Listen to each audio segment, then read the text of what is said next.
if you stick around to the end of this presentation, I'm going to guarantee you'll make 53 grand. No, forget that, scrap that, delete that.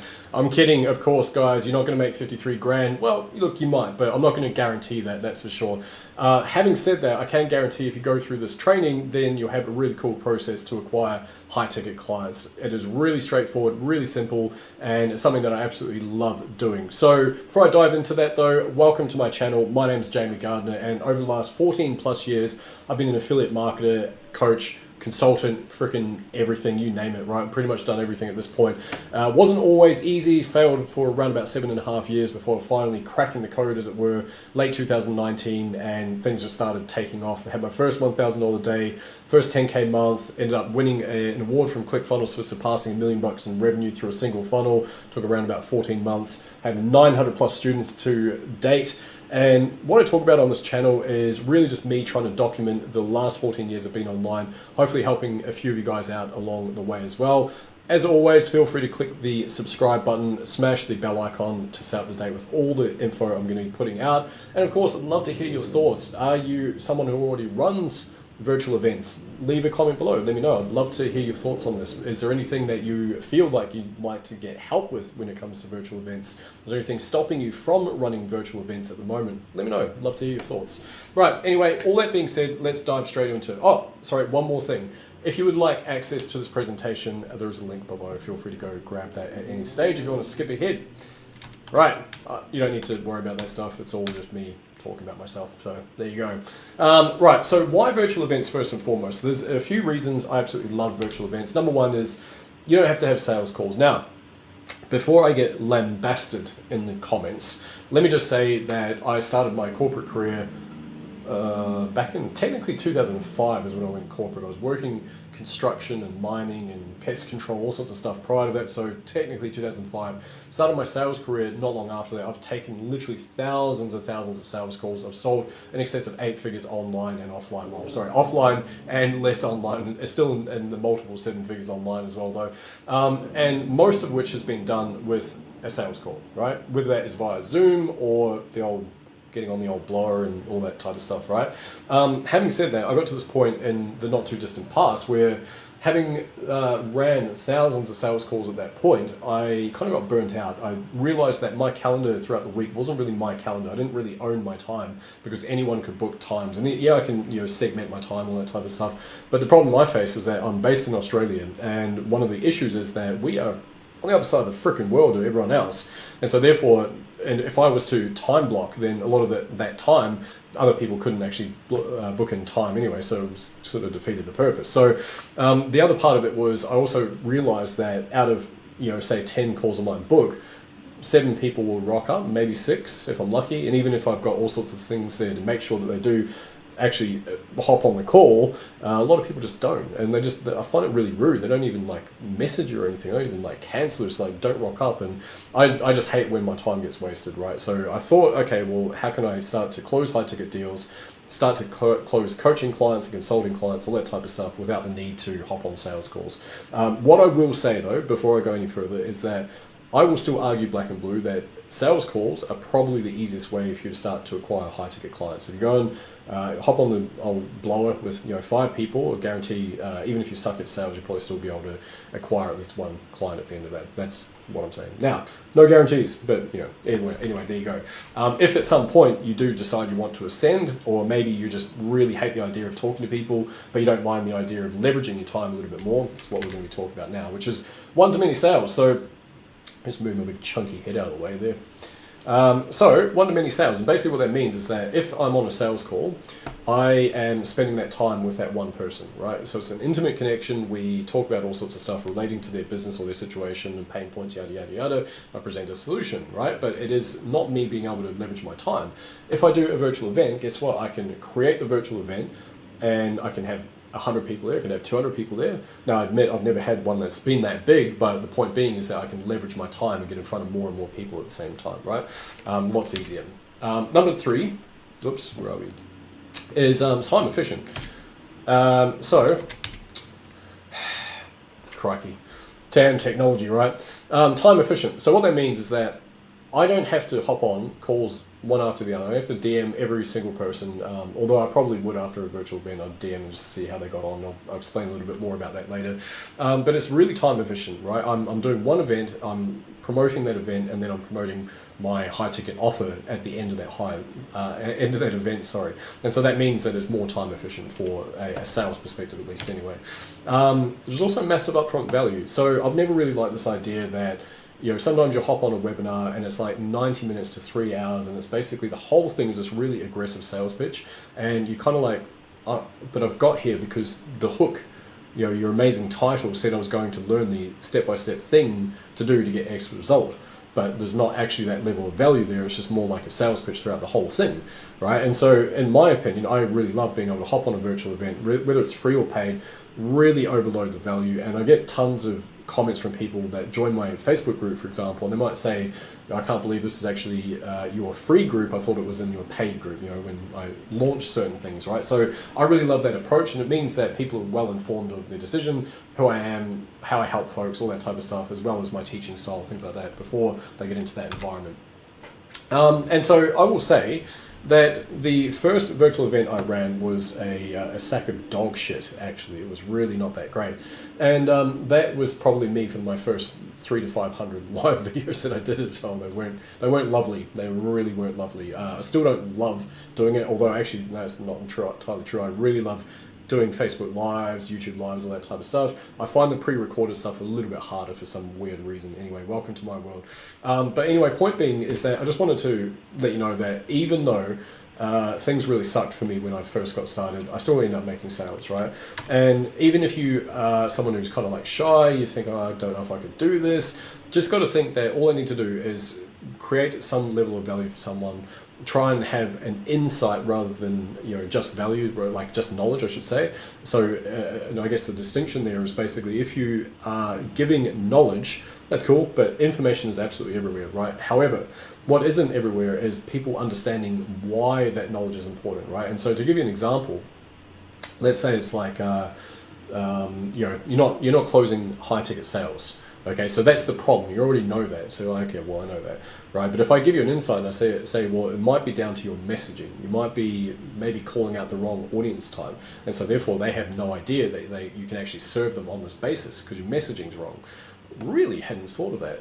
Yeah, okay. Well, now I've given you an insight, right? So that's sort of the difference there. So if you can deliver an insight of any kind, even if it's completely unpolished, even if it's like not neat, even if you don't feel secure in your ability to communicate, I'd still encourage you to do this because it's really fun. You get active feedback from your audience as you go along, and you just get better and better and better every time you do it, of course, as well. Right. It still made easy sales when I did the first one. It wasn't the 53 grand, and I'll cover a little bit about that later on. There's a few little caveats I want to drop in there as well. But once you figure it out, it kind of becomes fun after a while, right? First, like I say, first one really wasn't fun for me. And if you're sitting there thinking, yeah, but like I'm not a techie person, you really don't need much in the way of tech. You need to have a social media platform. You probably need access to Zoom. I think they still have free accounts from memory. And you need a Stripe link, right? You need an offer. And that's kind of the main things. You don't really need much else. So, first and foremost, let's go into foundation and planning a little bit. And don't skip through this. I know it's the boring part, but don't skip through it. So first and foremost, choosing a topic. What the heck are you going to talk about? Number one is, I'll give you guys back when I was a young man. I wasn't much of a planner. I'm still really not to the same degree, but I do put a little bit more effort into planning these days. But back when I was a youngster, very much not. Anyway, you guys don't need to see my big chunky face there, do you? And so, it wasn't me to plan stuff. I really love spontaneity. I really love kind of going, I'm going to give this a shot, and bang, I'll just go and try and do it. As opposed to taking a step back and then planning out steps that needed to happen along the way. And as Benjamin Franklin put it, if you fail to plan, you are planning to fail, which I really, really love that quote. So you really need to be able to have a topic that is, and my apologies to the non-meat eaters out there, please don't lambast me in the comments, but basically it needs to be something that is the equivalent of a perfectly grilled steak at a barbecue. and something that people want to line up for, basically. And with the age of AI these days, we've got this luxury, and the luxury is that if we have an idea, we can say, hello, whatever your AI is. I use Claude, by the way. I think it's amazing. Hello, Claude. But it could be any of them. Doesn't matter. Don't overthink it. Can you please come up with 5 subject lines, 5 hooks for this virtual event that I'm creating, right? There you go, done. Don't say I don't give you nice stuff. Right. So here's how to nail it. First and foremost, you need to have what I call the I need this yesterday factor. And basically what that means is that you need to look for problems that keep your audience up at night, pretty much, right? And you might be thinking, well, how do I know that? How do I know what that would be? And it's actually really simple. I've given this advice to numerous people. I think this is great advice I received as well. And all it is like, look at where you were, right? Where were you 6 months ago? Where were you a year ago? Where were you 5 years ago? In your journey, right? Because if you start to look back at where you were, then you're going to know what problems you were facing and what you would like to have known back then in order to get to where you are now. And that is the easiest way, because no one knows your journey like yourself, right? So I'd encourage you to do that, and you're effectively talking to your former self, metaphorically, of course. And so an example there that I gave was how to get high-ticket clients without spending 97 years on sales calls. And again, caveat, love sales calls, did love sales calls to an extent, but I really love my own time now, put it that way. And so hence why the virtual event thing and Google Docs and yada yada. But that's the thing, right? What is something that's keeping them up? What would they really love to know? And I'll give you a little hint on this one as well, is money. People want money. They are curious about things. They want to know, well, what's the secret thing? Maybe people are watching this now and you're going, oh, 53K, that's pretty cool. What did you do then? Well, I'm trying to tell you. So things like that.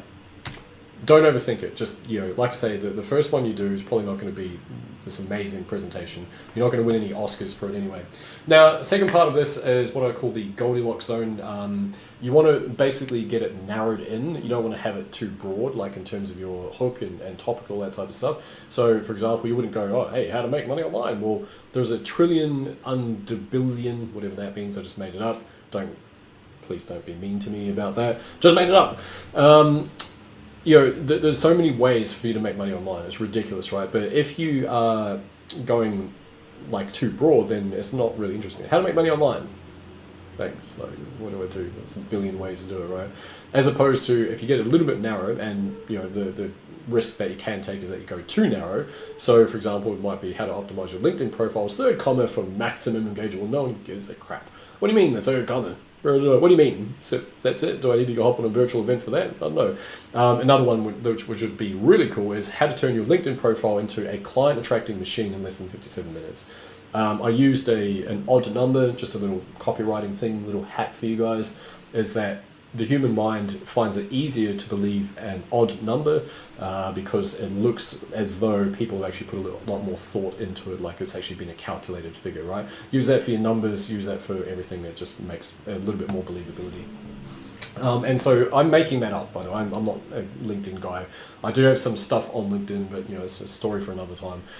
But you get the point, right? Get a little bit specific, and the idea is that you're aiming to achieve desired result without problem or restriction in a certain amount of small time, right? And in a minimum amount of time. That's kind of the framework that you want to go with. Another one is the wait, you can do that element.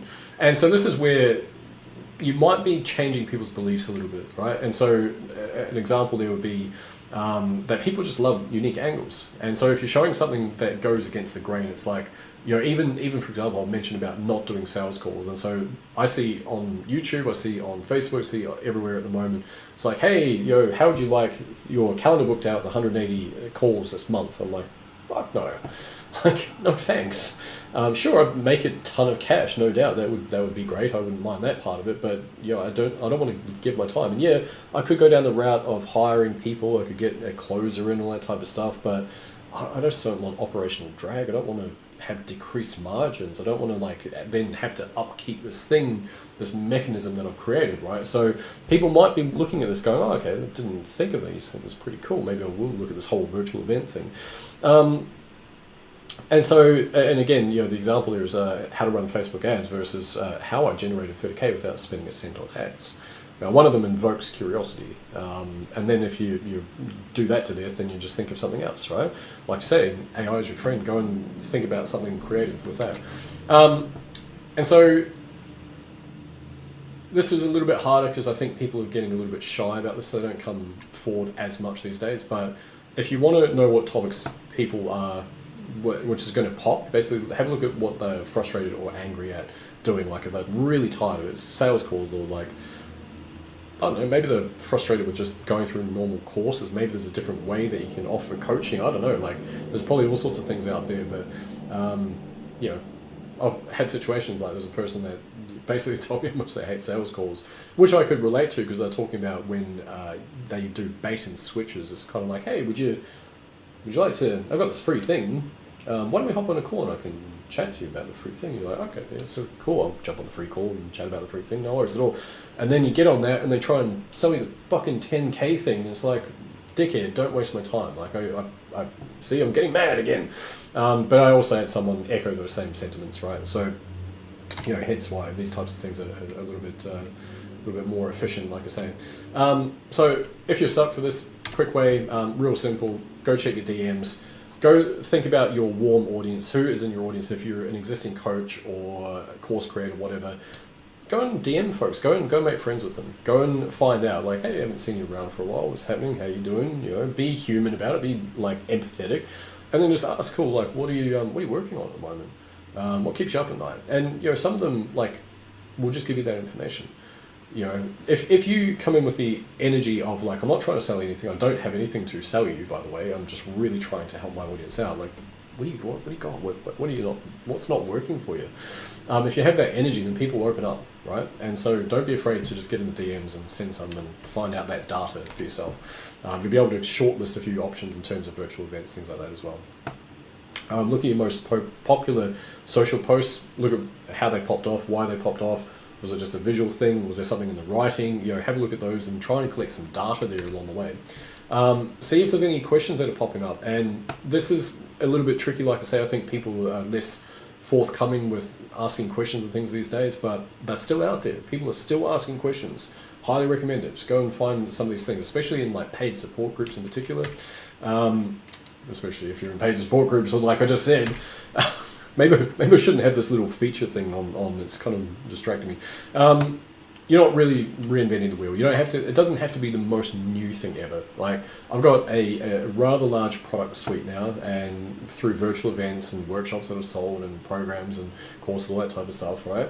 And a lot of those are things that are already in existence, right? So I did a masterclass recently on conversion content, as in this is how to create content that is going to get inside the minds of your ideal audience and convert, right? So I did that, but of course there's already information out there about that stuff. There's already masterclasses, but because I have the relationship with my audience, it's new information coming from me, right? Hopefully this is making sense. So don't think that, okay, well I can't do content because frickin' Jamie just did content last week, or I can't do virtual events because Jamie just taught on virtual events and this free frickin' awesome YouTube video.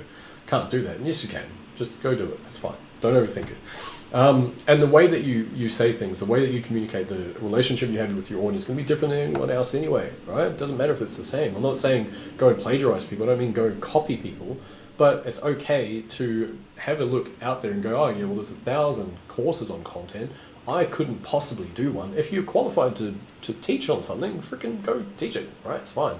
Now, as I alluded to, I'm not always the most structured person. Having said that, there is certain frameworks that I'd like to go through when I am doing a presentation of any kind, specifically when it comes to virtual events. So basically, I try to adhere to a pretty simple timeline. So first 10 minutes is the hook. Basically, you're reiterating why they jumped on, you're thanking them for being there. This is obviously after you've looked at getting folks onto the virtual event, which I'll cover a little bit in more detail in a moment. But you're basically thanking folks for being there. Like, hey, thanks, I appreciate you guys for being here, what's happening, blah, blah, blah. Can't wait to get started. What's the one thing you guys want to take away from this, right? You can actually get feedback right at the start, which is really cool. Share a quick win with them. Like, is there anything that you can share, which is going to help them get something out of it. Like, hey, if you stick around to the end, I'm going to give you this free whatever it is, and I'm holding up an imaginary script or guide of some kind, right? I'm reading the pages, but do something like that. Give them something, and that's an incentive, obviously, to stick around because you have ulterior motives, of course.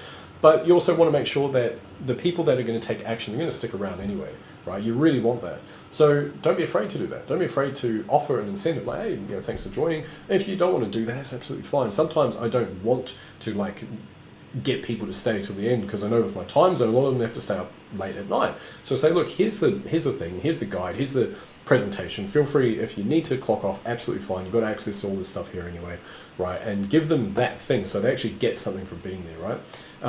Yeah, cool. Anyway.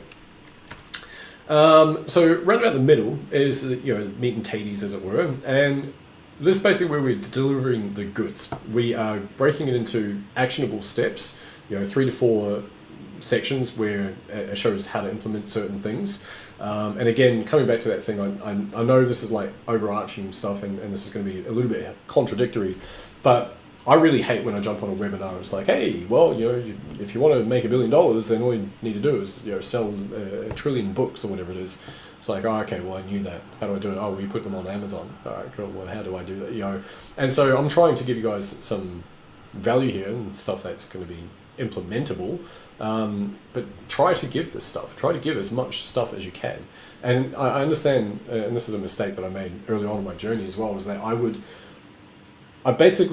thought, oh, do I need to hold something back? Like, what if I give them too much and they don't buy any of my stuff? Like, oh. And I realized I had a very scarce mindset when it came to that, because the truth of the matter is that I have, as much as I'm giving my knowledge, as much as I'm giving my time, I'm also taking theirs, right? And so I need to deliver. I need to give them something that is really like, fuck yeah, this is awesome, right? And so by doing so, by giving as much stuff as you can and trying to get it so that they can actually go and implement that stuff, that's the kind of crux of it all there. Not too sure what happened to my screen there.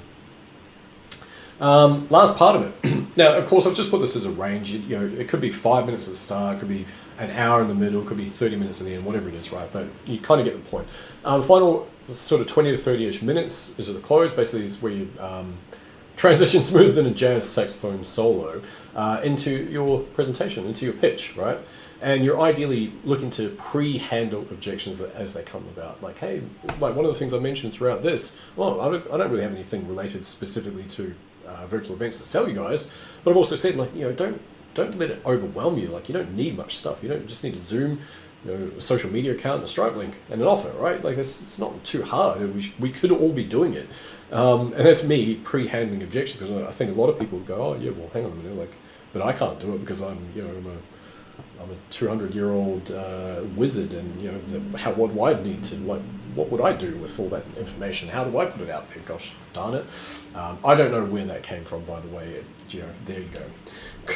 Actually, I do, because I was going to call out specific demographics. I thought, no, don't offend anyone. Just keep it as an imaginary creature. And also, I put a wizard in here, so it kind of reminded me. Anyway, point being is that you are looking to transition. I'm going to cover transitions and whatnot at the moment as well. So let's get into the tech stuff. Now that's the presentation. So what you would effectively do is you go out there and go, okay, I've got an idea.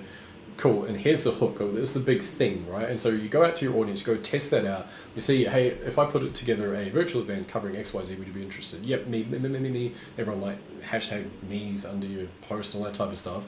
Cool, you've got something. You've got a great hook. Now you go build out the presentation, right? So you can think, okay, cool, I'll go build that out. Just loosely, doesn't have to be perfect to start with, and then you start marking, which we're going to cover in a moment, right? So just wanting to make sure that you got the action steps in alignment. So the tech stack, don't let it scare you. It's really simple. The essential tools you need. Zoom, as I mentioned, right? Zoom or other platforms, doesn't matter. You can have Google Meets or any of that stuff. What's the other one from Microsoft? Whatever. Teams, I think it is. Simple slides. Use PowerPoint, Google Slides, Google Docs. I've done a bunch of presentations just with a Google Doc.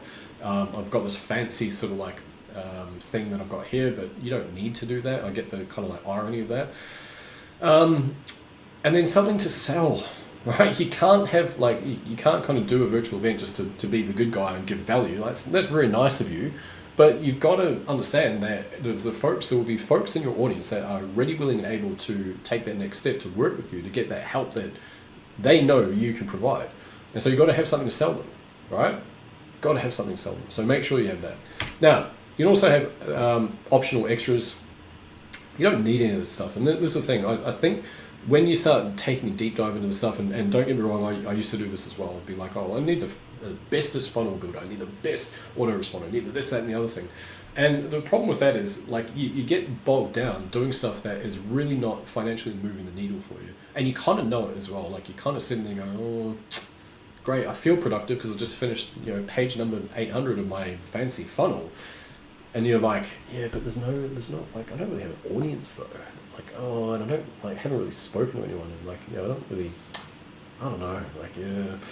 And so, like I say, most of us have an awareness. And if you don't, then that's fine. If you're happy doing all that stuff, you want everything to be perfect, I'm kind of done, like, telling people otherwise at this point. But I would suggest that you don't. I think that the other way to do it, where I'm not saying it has to be all slapstick and rushed or loosely put together or anything like that. I'm just saying that you could test something out in the marketplace really, really rapidly without slowing down your own progress along the way, right? If you have a whole bunch of people attend, then you might want someone to help with the chat flow, right? If there's any questions that pop up, things like that. But again, not necessary. Offer stack with my little wizard guy, isn't he cute? Anyways, so this is where a lot of folks mess up. So number one, they either present a really weak offer that wouldn't excite a starving person at a buffet. What a quote, what a line that is. Or they create such a complicated offer, it needs its own user manual. And this is something I will confess, a lot of the time that has been my big issue. There's been the error that I have made over and over and over again, and that is a personality driven thing, because basically a lot of the time when you have knowledge around something, I feel sometimes like if I give one piece of knowledge, then I feel like, well, if I give that, they're going to need that extra part. And if they have that extra part, well, they're going to need to know why that's the case. So then I have to give them that information.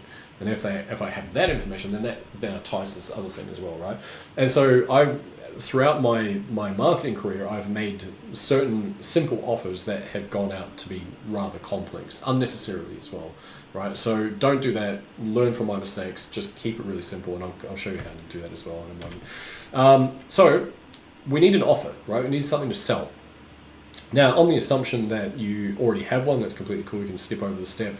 If you don't, then it is something that is foundational in your marketing. So this is going to be applicable if you're an affiliate, you're a coach, consultant, anyone who sells anything. Basically, the better you can craft an offer that helps to alleviate the pain points of your audience, the more cash you're going to make, basically, right?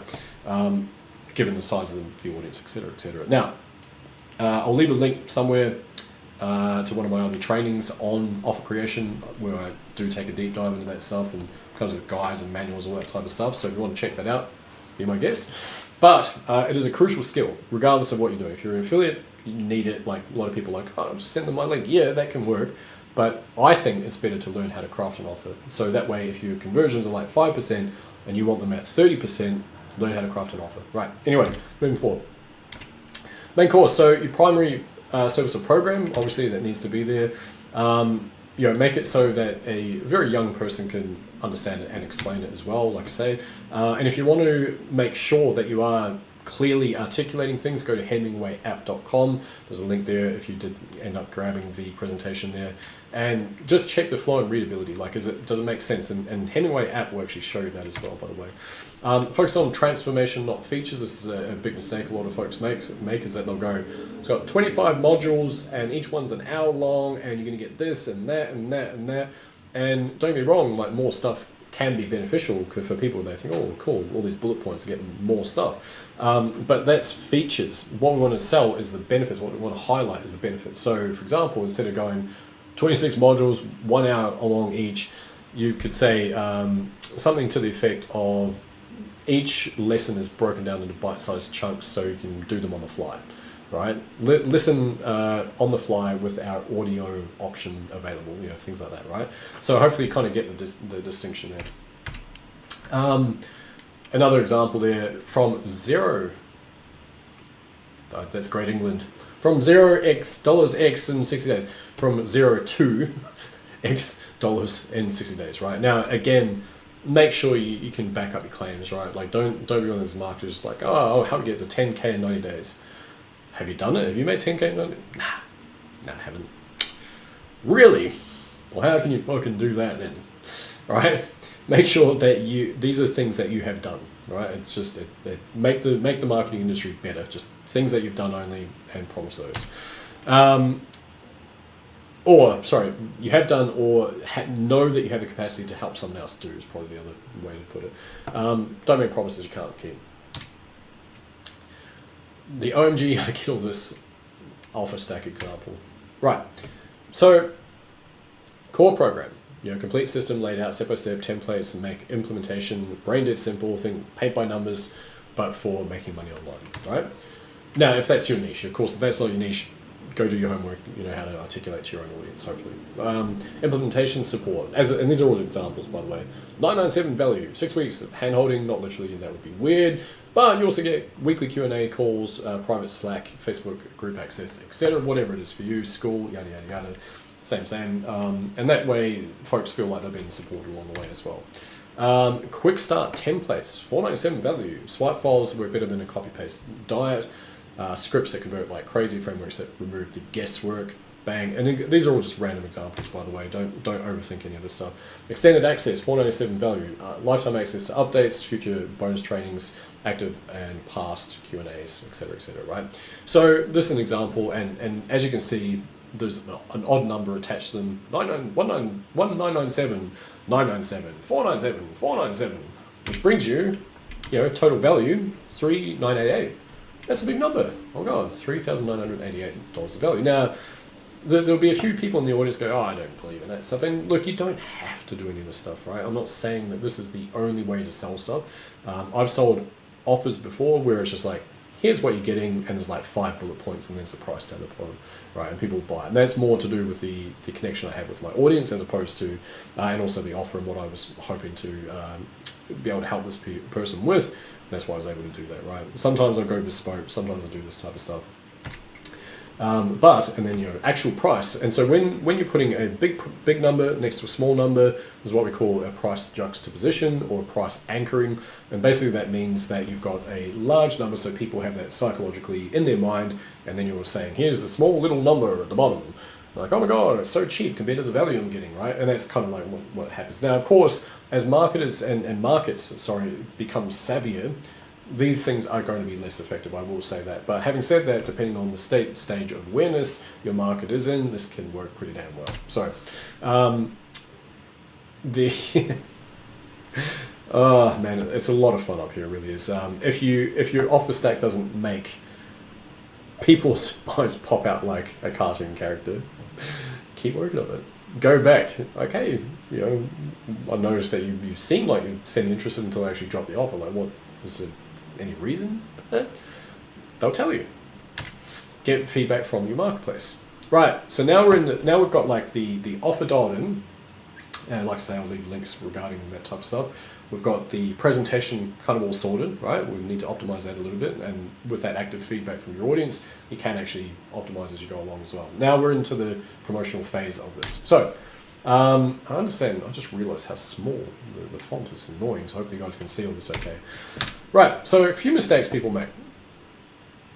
And sorry, this is the one that I specifically has made. I shouldn't point at my audience, and when you're pointing at something, there's always 3 of them pointing back at yourself, right, as it were. So anyway, point with this is that the launches I've done, and regardless of virtual events, any launch, workshops, masterclasses, even my programs, things like that, the ones that have done really well versus the ones that have done really shit, the ones that have done really well, they are because I've like built the anticipation.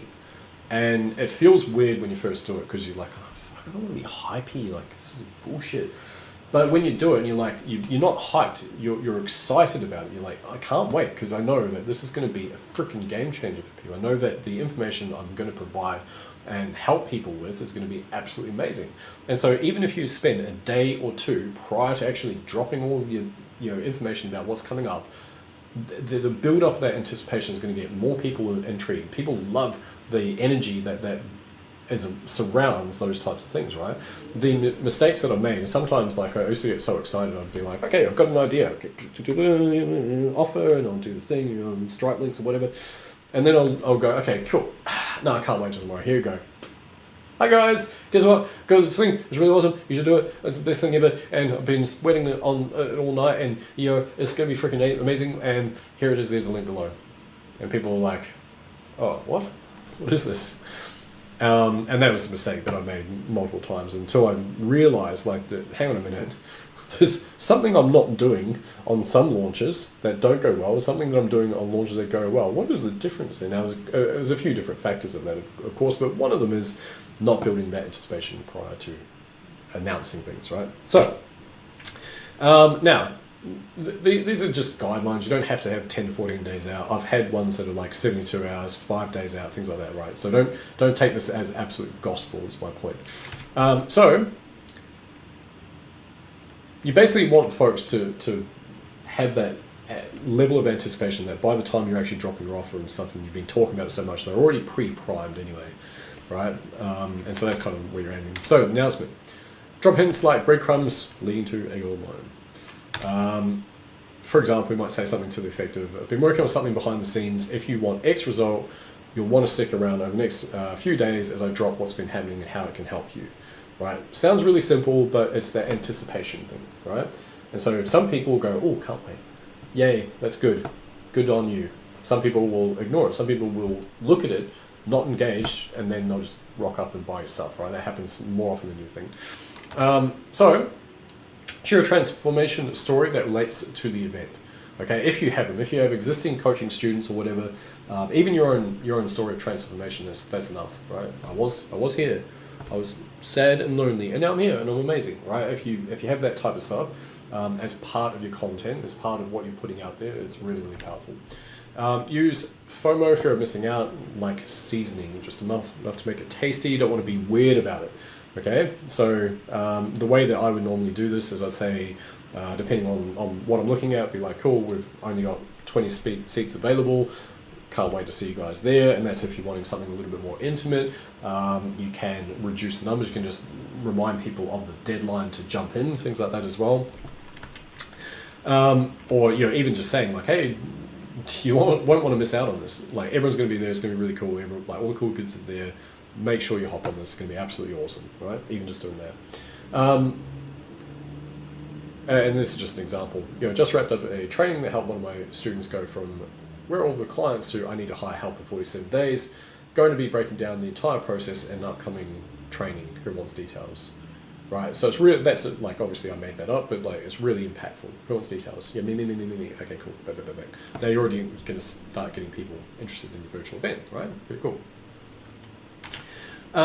So then we're moving towards days 5 to 7 out, and again, doesn't have to be set in stone, right? The risk is that if you go too far out, by the time the event is there, people get bored, right? So you kind of want to like balance it out. Usually between the 7 to 12 day mark is usually pretty on the money for me.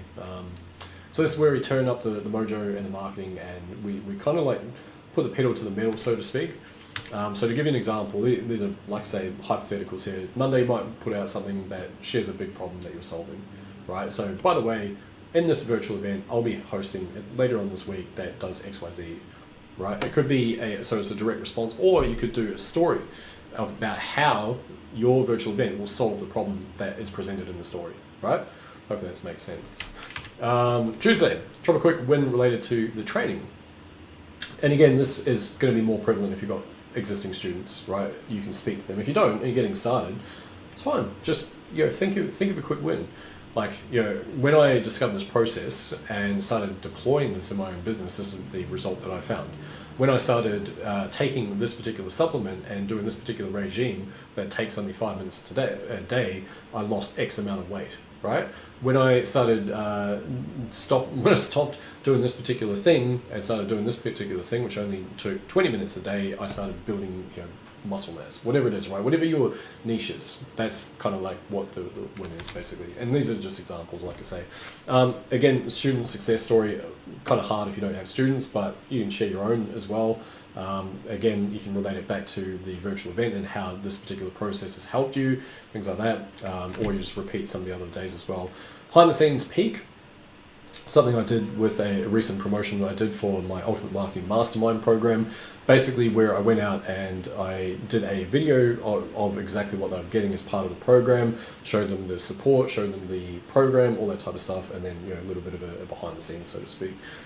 And that was obviously not related to the virtual event, but what I will do is say, oh, by the way, if anyone's interested, here's what I've got, and this is what I'm looking to help folks with as well. Completely irrelevant to the virtual event. If you want to sign up for the virtual event, go here, right? Friday, so, and this, don't worry about the days. I mean, it could be Thursday through to Tuesday, whatever it is, whenever you're hosting your virtual event. Last day for early bird pricing, if you're doing a paid off event, that is. So that would be, for example, if you're selling a paid virtual event, I wouldn't recommend it for your first one. I'd say just do a free one. If you are doing a paid one, there's obviously a little bit more technology that goes into it, and you're basically leveraging the same process but to sell the virtual event itself. And then you host the virtual event, and then you try to upsell folks. The pluses and minuses just on that one really quickly is, if you have a free virtual event, there is no skin in the game. People don't really take the information as seriously as if you have customers. A customer is 9 times more likely to buy from you again.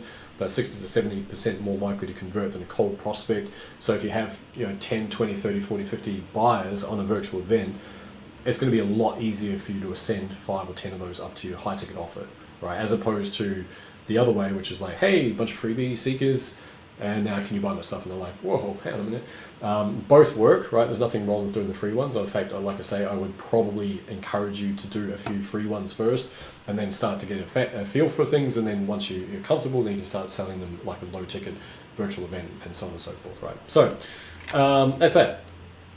Don't just post in ghosts, right? It's something that you need to do, and this is something I can tell the folks out there that are actively engaging, because they will get a ton of engagement. And engagement might seem like a vanity metric, right? But what I mean is that if you are spending that time and you're like commenting on people's posts that are relevant to the content, that shows they've actually read it and they've gone through it, all that type of stuff, and that person starts to see your face, they build familiarity, they build trust, right? And so in doing so means that they're going to be more likely to be open to what you have to say, right? So it's really, really powerful. Cool. Okay, so the big day is here upon us. What do we do, right? So you've been promoting it, you've got the actual presentation dialed in, all that type of stuff. What are you doing? How do we do this next part? And so I'm going to put together what I call the don't mess this up list. Really, really simple. The day before, all you want to do is basically test your tech like you're preparing for a NASA launch, right? Or a Tesla or SpaceX launch, I should say. Just go through it. Just make sure your Zoom's working. Make sure your Google Meet's working. Make sure your browsers don't need an update, that they're going to automatically crash and start updating 10 minutes before you're about to go live. Make sure your computer's all good. Make sure it's plugged in. Make sure your internet's working. All that type of stuff. Go through, test it, because yes, as much as you test things, things can break and will break a lot of the time. Gone over your content, right? Like with a fine-tooth comb. Like, preparation is key. It really is. And so if you go through it and you're kind of winging it, it's not going to work the same way, right? You're better off going through your material, making sure that you know it, making sure that you can articulate things very clearly to your audience, which is going to be the way that they will want to buy from you as well, right? Get a good night's rest. Sounds really simple, sounds really silly perhaps for some, but having energy to be able to present is absolutely key. You need to be able to rock up with good energy, with like, come on guys, let's freaking do this stuff. It's going to be amazing. Let's rock and or roll. What up? So you need that stuff. Make sure you're well hydrated, things like that as well. Speaking of, a little watery thing there. So an hour before, what we want to do is close all the browser tabs, right? So at the moment, I've closed everything. I've just got my computer open with this one browser tab while I do this presentation.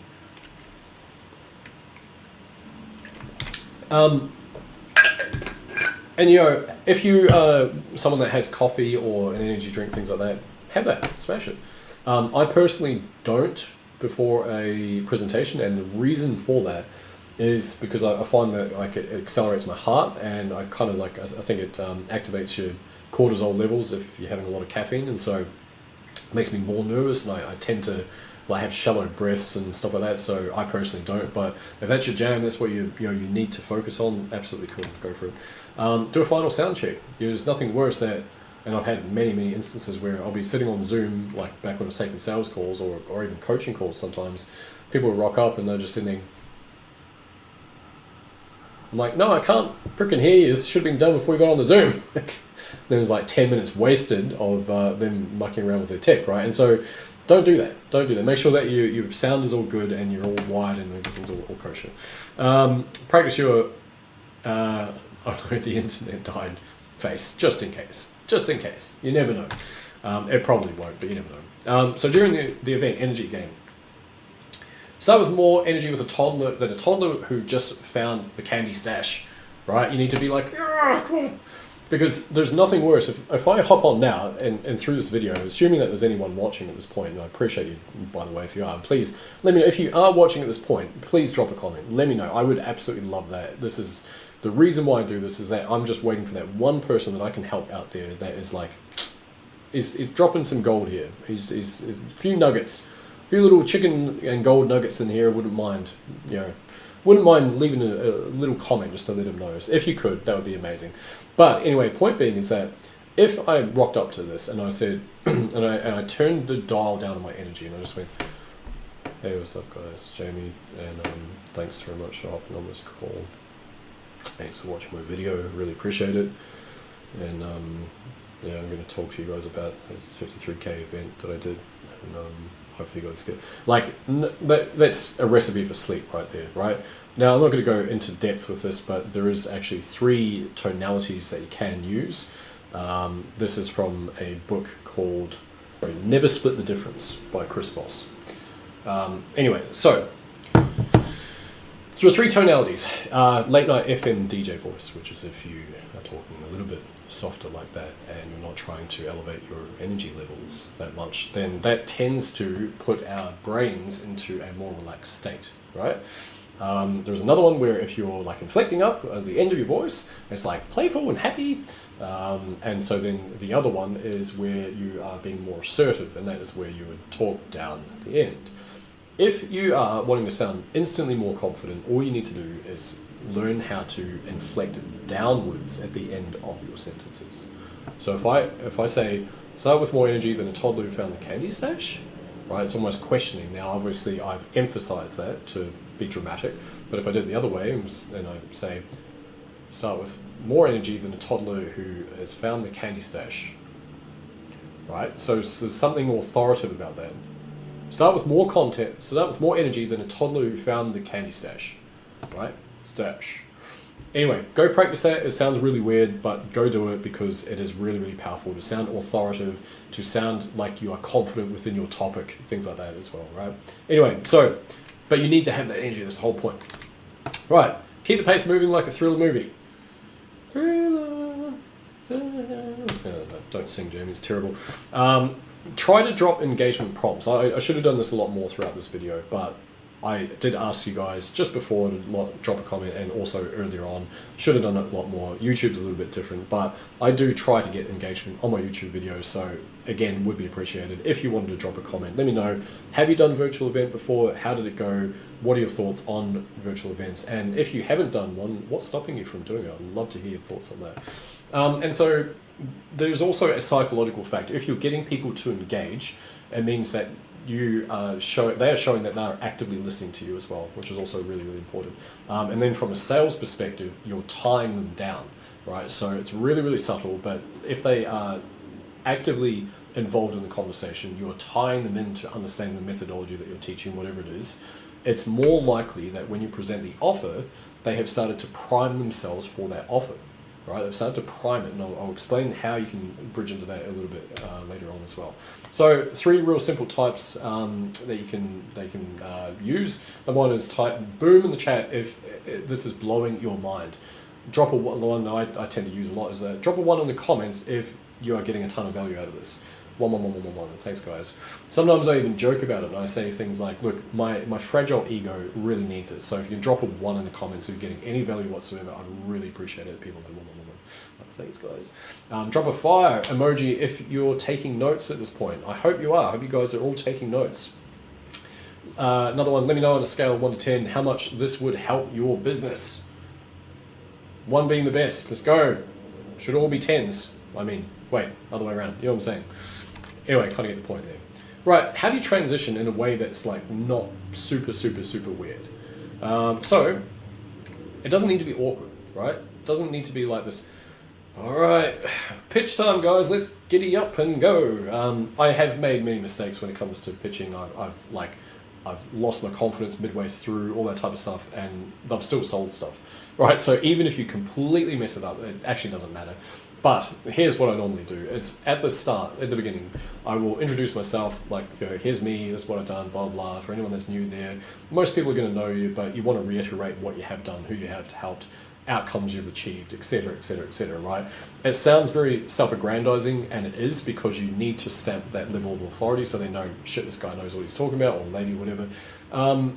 And so after that, I would just basically say something like, look, guys, we've got a lot to go through today. I really appreciate your time. I'm going to try and move really quickly because we've got a lot to go through. And all I ask, little tiny favor, 2 things. Number 1 is engage in the comments. If I say, hey, drop a 1 below if you're getting value out of this, please just, appease my ego and just please drop a comment. I would love that. Secondly, and I've got a very small favor to ask, and I'm not going to go any further until you guys actually answer this, is if and only if you're getting a ton of value out of the session today, would you mind if I spend just 5 minutes, not talking about an hour, like literally just 5 minutes, about a special opportunity I'm rolling out for X number of people? Is that cool? Silence. Like, I'm waiting, guys. I'm not going to do the presentation unless you tell me. Like, if it's not cool, then that's fine. Let me know. Like, literally just 5 minutes. All I ask for. And what you'll find is that they'll. That's really annoying. Oh yeah, there we go. Why would it do that? How annoying. And basically, when you do, like, people are like, okay, that's kind of cool. I can do that. Like, yeah, okay, fine. And so they know it's coming, right? So therefore, when you've pre-primed them, they're thinking about it, it's got something. I knew you'd catch something. But what you're doing is you're blowing their mind with the value in between that point. And so when it comes to dropping an offer, all you need to do is say something like this. Number 1, something like, so now you've seen how this works. Would you like some help implementing this? And you don't have to answer that yet, but like I say, I'd love to take those 5 minutes that I asked for and just tell you guys a little bit about what I'm proposing and how it's going to help you guys out. Is that cool? Yep, go for it. Bang, done. Another one could be, I know some of you are thinking, well, this is great, but how do I actually implement all this stuff? And if you give me 5 minutes, I'm going to explain exactly how I can help you and I've got a couple of spots open for X number of people if you want to go down that path. Would you mind if I say a little bit about what I've got going on? Right? Doesn't need to be perfect. Well, obviously, the way that I communicate is very unpolished. Here's how we can work together to make this happen for you if you're interested, right? And then you don't even ask at that point. You're just like, cool, and here's what we've got, blah, blah, blah, blah, blah, blah. So this is where the sales starts, right? So you've just wrapped up, you do a Q&A, you're making sure you're going back and forth, like, cool, how'd you get on with things, blah, blah, do we have any questions? And everyone's like, cool, okay. Absolutely. To answer questions is absolutely imperative if there are questions. If not, absolutely fine. A lot of the time they're like, oh my god, I've just got so much going on in my mind, I need to go and sleep and think about it and come back later on, right? So don't fret if there's no questions there. And so you got to follow up, right? There's a saying that fortune is in the follow-up. And it's so true, because the times that I haven't followed up, I've lost a lot of money. In fact, 2020, I didn't actually have a follow-up process for my business, and I calculated, due to the commissions that I was privy to, that I had lost around about $50,000 from not following up, which is just insane, right? So you have to follow up. And it might be a little bit uncomfortable when you first start doing this, but it is imperative that you do it. It is absolutely imperative. If you're running any business at all, you should be following up with your leads, right? So now, none of this is like really set in stone. And just for context as well, the virtual event we did when we pulled 53 grand out, basically we had a 10-day cycle into the virtual event. So 10-day promotional cycle leading into coming onto the live virtual event. And then I think we had a 10-day cycle on the back end. So it was like 7 full days of us promoting that over that time frame as well. Now that was for a $1,500 offer, and we sold the the crap out of it. It was really, really cool. Plus a payment plan for some folks as well. So, and like I say, caveats on that one, there was 3 of us, we all had separate audiences. So, that does play a factor. Also have relative authority within our respective audiences for, basically our niches pretty much, right? So those are a couple of things just to bear in mind. But anyway, that was the one that we did. Right, so 1 hour post event. Could be immediately, doesn't have to be 1 hour. I'm just saying, like, as an example. A couple of ways you can do this, either via email or, if you know all the people that you've got through Instagram or Facebook or Twitter or whatever we're allowed to call it these days.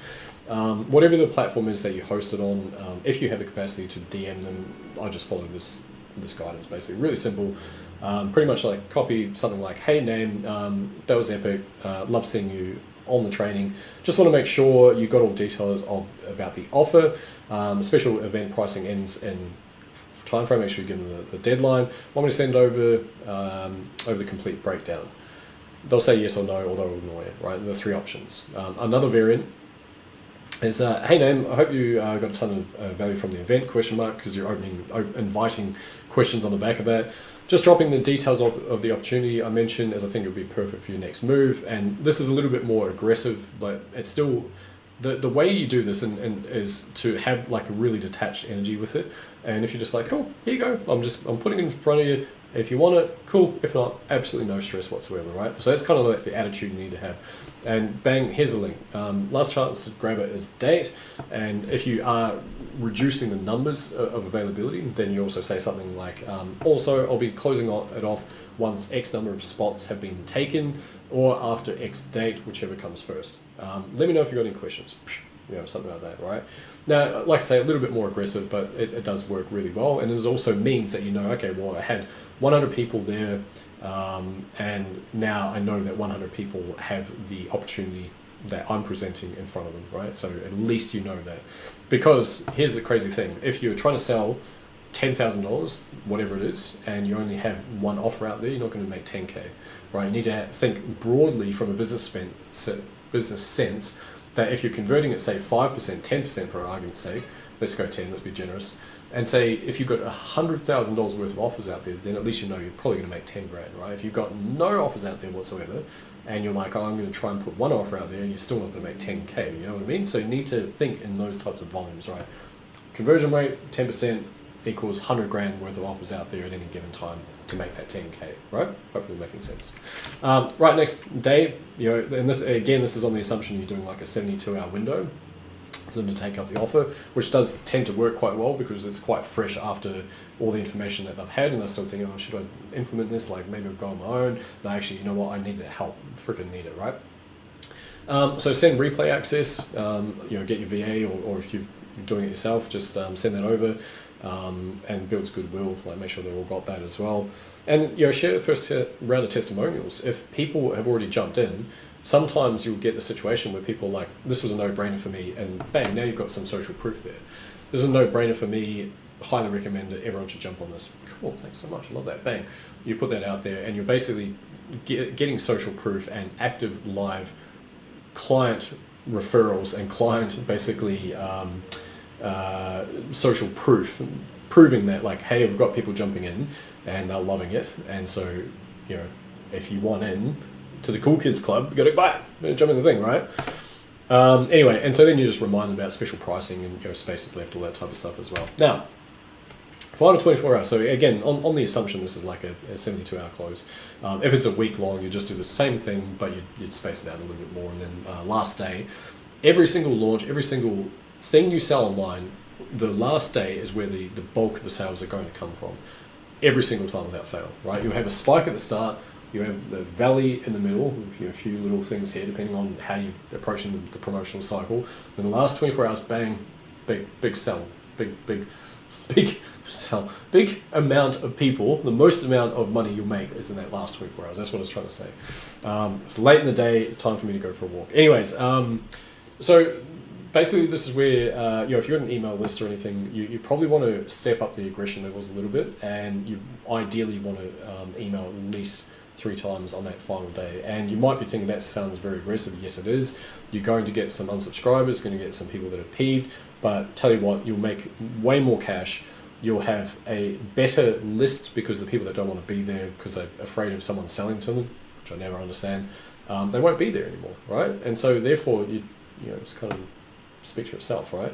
If you're doing DMs, I probably wouldn't go and hammer them 3 times in a day. A little bit aggressive, I think, with that. But I would, at least post 3 times per day, and at least make sure that that is out there.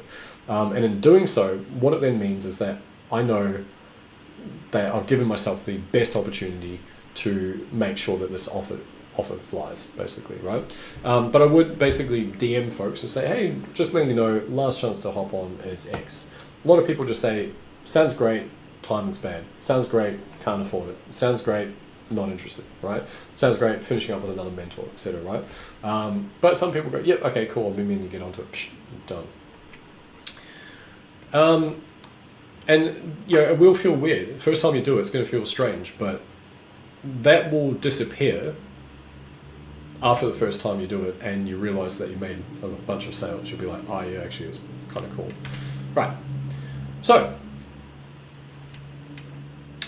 a couple of little things in terms of, I guess, success factors and a few little secret sources, shall we say. So number one, you've got to bring the energy. I mentioned this before, right? But you have to have good energy. You have to be like, if you're not someone who's naturally expressive, that's fine. But you'll see me, I'm doing this type of stuff all the time, right? And I'm not typically like this in real life. It's because in order for me to hopefully get some folks looking at this video for this long, then I need to be a little bit more animated. If I'm just like static and I'm like, hi guys, so we're going to be talking, like, it's so boring, right? No one wants that. We want to be entertained. We want to like have something. And if things are moving on the screen and whatnot, it helps. Value overload, right? So I really love being able to go out there and just absolutely overload the value to folks. And even if people don't ever buy, I don't give a flying fortress at all, right? It's purely because I want to help them out. And I do have that desire. I lead with that as much as I can. And of course, in doing so, because I have an abundant attitude towards that, I get remunerated really well, as will you if you have that approach as well. Social proof, so not layering in, these types of things. You got to be like leveraging it as best as you can, and you certainly don't have to, at every stage. If you don't have social proof, that's fine, but you can or should try to leverage that as much as you can. So those are kind of the big 3 mistakes: people not giving value, not having good energy, and then not leveraging social proof once it starts coming through as well. But let's move on. How annoying. Anyway, there you go. So actually, there we go. Ha ha ha! Don't want you guys reading everything. Common mistakes. So learn from my face plants. I've done a few. So the winged approach. As I said, certain times I was kind of going, I know the subject matter really well. I'll just go and do it. Planning, it becomes sexy when you realize that a well thought out plan and well executed creates the results that you want in your business and in your life. Then it makes it all worthwhile. Pitch fest. So I've wavered in this, to be honest. Like, I used to, at times, I would basically really aggressively pitch, and I didn't. I think it came from a place of insecurity, to be honest. I was like, oh, this really has to work. Frickin' has to work. And so I would see what other folks were doing. I thought I was doing the same thing, but I realized that because my inner mojo was in a different place, even if I would say the exact same words in the exact same way, I knew, because my inner mojo was like, oh, please, that doesn't work. I had a scarce mindset. I knew that I was actually just trying to pitch the whole time, rather than like delivering a ton of value to people and then having the pitches just like, oh, by the way, this is what I've got. Here's what we're doing. If you'd like to be part of that, it would be cool to have you along. If not, completely cool, right? Different energy, completely different energy. So I know it's really hard, especially in the early parts of your business, if you're like, but I've got bills to pay. Completely understand it. So do I, right? But you need to think about the other person. You need to think about what's in it for them. What are they going through? And if you can deliver value, no one minds a pitch, right? No one minds a sales pitch. They love buying stuff. But if it's this thing where it's like, hey, I've got this really cool thing, and if all you need to do is hop on this virtual event, and they hop on the virtual event, and then it's like, hey, if you don't buy this, you're an absolute piece of shit, and your life is going to be ruined forever, and blah, blah, right? No one likes that, right? But if you've got really chilled out energy, and you're just like, cool, we're doing this thing. It is really cool. It would be awesome to have you along. That's when you're going to get folks like that, and then go to buy, right? So don't be just a pitch fix the whole time. That's the whole point. Tech nightmare. Look, have backups for your backups, if you can. I know that's not always like the case. I've had things go wrong midway through, and sometimes it just happens. You can't like resolve absolutely every issue, but just try to mitigate as best as you can. So some final thoughts here. Virtual events, kind of like a great first date. You want them to be excited about it, and the one that's next, and even this one when it's over as well, right?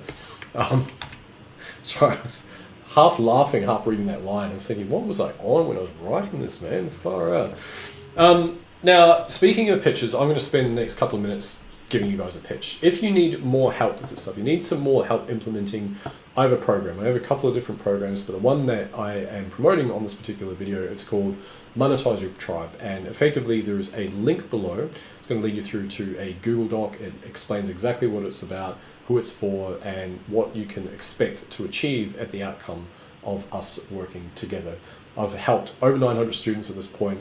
I've been online for 14 plus years, and if you want to accelerate your results online, build a business you can be really proud of, and it creates a lifestyle for you, then I'd love to invite you to be part of that as well. Click that link below, wherever it is, down there, and have a read through, see if it's of interest. There's a link to buy if you're interested there. Otherwise, hit me up on the socials if you've got any questions. And all that being said, I massively appreciate you guys tuning in for this long. I know it's been a bit of a marathon. My throat is about to croak, as it were. But yeah, massively appreciate you guys. So leave any comments below. Let me know your thoughts. I would love to hear them. Hit the like button, and thanks once again, guys. I'll see you in the next one. Cheers.